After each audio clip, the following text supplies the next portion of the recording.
Enough's enough. You've got to speak up sooner or later before the whole thing collapses. Roger Bartels, Our head is really swollen. Aussie poultry farm worker turned whistleblower. His message to Kiwi farm workers, speak out. You can only take so much of seeing an animal suffer. It doesn't matter whether you're a city person, whether you're a country person, you know. Roger lives in the north of Tasmania, a land of vast green valleys and gum trees. The chickens, he says, had much less space. The litter wasn't being managed correctly. There was a disease outbreak, and that led to other diseases developing in the hens, and the conditions just deteriorated. Oh, good boy. Roger contacted animal rights campaigner Emma Haswell, who's sponsored by Kathmandu millionaire Jan Cameron. When I reported it to Emma, she reported it to the authorities, and they came for a visit. He says the inspectors got the problem cleaned up. When Jan Cameron's whistleblower scheme went public in Australia, Roger says his bosses cracked down. It was explained to us that you weren't allowed to take any kind of recording device, a mobile phone, a video camera, cameras, anything that could take a photo or record what was happening in the sheds, wasn't allowed to go past the lunchroom. What effect do you think this whistleblower program will have in New Zealand? Those people may be encouraged to speak up, especially knowing that there's some financial support there to back them up if they do lose their job, and it is a significant animal welfare issue. And the second part of it is it's going to put a fear that these organisations that are farming these chickens and intensive animals, they won't be able to get away with practices that are borderline anymore.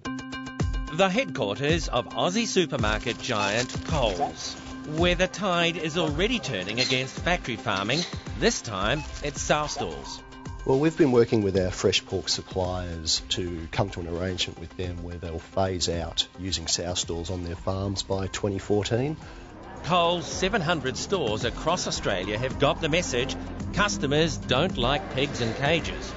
Animal welfare issues are the single biggest concern we get coming through in our call centre, and of all the animal welfare issues, sow stalls has probably been the biggest one. So we made this initiative because we felt it's what customers were looking for.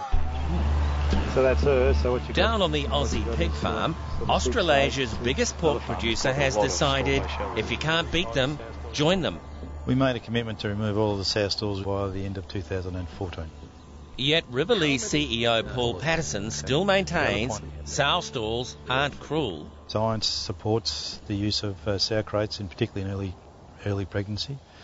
But the situation with the consumer has probably gone beyond science these days, and the consumers are making assumptions as to the way that they want their food produced, regardless of the science. There, Module 4, we've just restocked it. And there's 250,000 pigs within just 800 metres of where we're standing. But like most intensive pig farms back in New Zealand, we're not allowed to see them for ourselves. Hygiene regulations, the reason given. Keeping a pig in a cage, not being able to move forward or backward, how can that be good for animal welfare?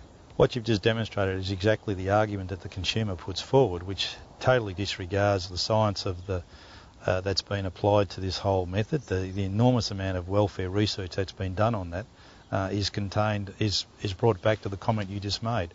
It's totally disregarding science. Now, you can do that, and the consumer's doing that, but is it the right way to go about it? Now, I question whether that's right. Coles says their move has definitely paid off. Thousands of letters and calls saying well done, long overdue, and giving us a pat on the back. And on top of that, even though the initiative hasn't actually come in yet, we've seen double-digit growth in sales of pork in our stores. So we think there's been a ringing endorsement from customers.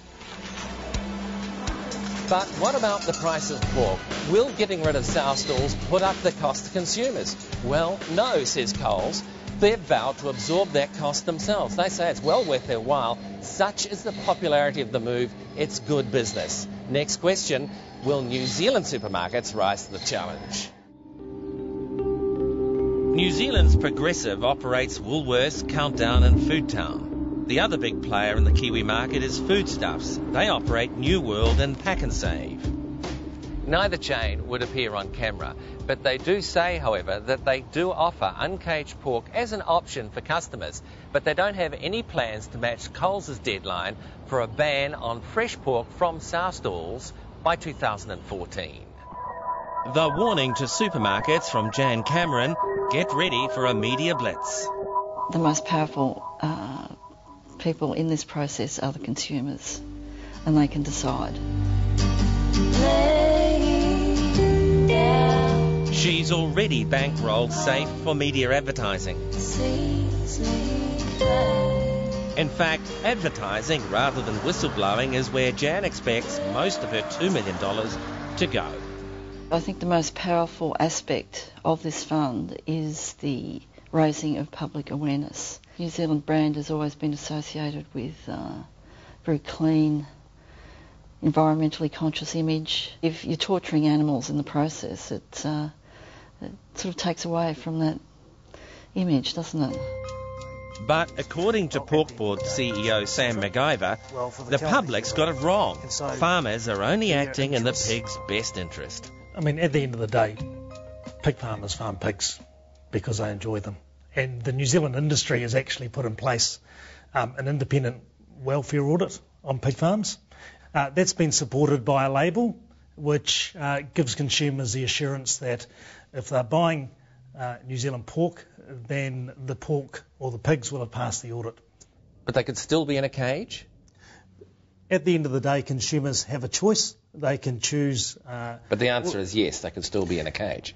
Yep, the sow stalls are used in the industry. Can you understand the view, though, that keeping a pig in a cage so it can't move is simply cruel? I mean, pig farmers, at the end of the day, farm pigs because they like pigs. And it's well proven that the use of a sow stall can be beneficial in early pregnancy. So are you not worried, then, about the bounty that's been placed on the heads of farmers? Well, we don't think it's required. At the end of the day, farmers have openly offered to be audited, and that's independently, and that's because they want to prove to consumers that they're looking after their pigs. And that caring for pigs became a constant theme. Now, SAFE have got their hands on millions of dollars, and they're planning a media blitz. Does that worry you? At the end of the day, farmers are passionate about farming pigs. And that's why they do it. I mean, farmers at the end of the day are passionate about looking after pigs, and that's why they farm pigs. At the end of the day, the reasons for the use of sow stalls are sound, and that's because farmers are passionate about looking after their animals. But SAFE believes Jan's millions will give them the last word in their campaign against factory farming. Well, Jan is a very rich lady, and she is determined to see these campaigns win. And she basically is not going to stop funding us until we see that result. And Jan has already said whatever it takes, and I believe her. She is very determined. I don't think the farmers are necessarily losers if we do bring about some change. So this isn't a power trip, it's about positive change for the animals.